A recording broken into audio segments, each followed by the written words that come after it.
If you can see a fence, you can test it, walk up to it, touch it, measure it, look for a gap. Simple. But invisible fences are different. They work because most people never realize they're there. That's what makes them powerful. The fence isn't made of metal, it's made of beliefs. Beliefs about what's normal, what's possible, what's realistic, what's allowed. What kind of life are you supposed to accept? Those beliefs do more to control than bars ever could. Because once a belief is installed deeply enough, people stop themselves long before force is needed. They censor their own imagination. They dismiss their own instincts. They say things like, "I can't do that. That's not realistic." That's just how the world works. Those phrases sound harmless. They're not. They are containment language. Little mental fences dressed up as common sense. And once enough of those beliefs pile up, a person can live in deep captivity while still feeling completely normal. That's the modern condition. People assume they are free because no one is physically grabbing them every day. But real control doesn't need that level of effort. It just needs you to believe the limits, believe you need permission, believe authority is natural, believe alternatives are impossible, believe your role is fixed, believe your exhaustion is maturity, believe your dependence is adulthood. Once you believe all that, the fence is doing its job.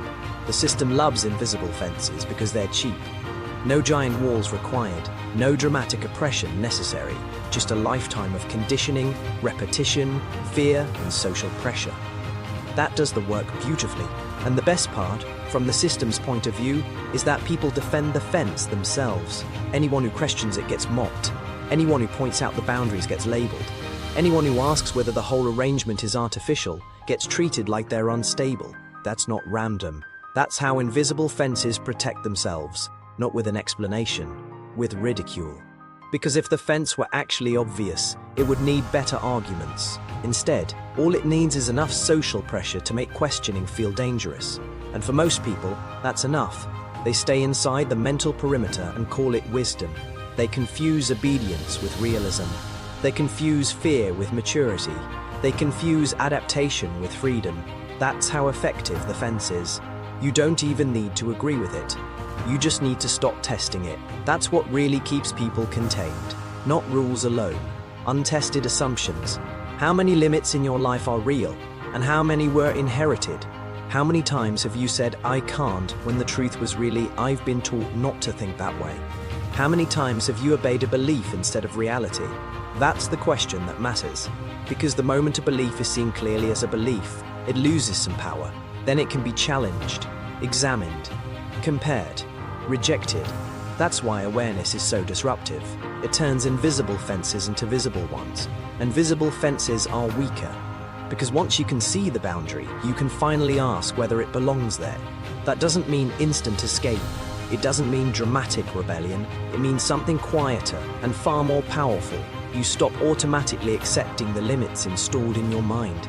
You stop mistaking inherited assumptions for truth. You stop calling your programming your personality. That's the beginning. A person who sees the fence is already different from the person who doesn't. Because now they know the limits are not sacred. They are constructed, and constructed things can be dismantled. Maybe slowly, maybe imperfectly, but still. That is why systems built on invisible fences hate questions so much, because questions make the boundary shimmer. Questions reveal the shape of the enclosure. Questions make what was once just life start looking a lot more like control.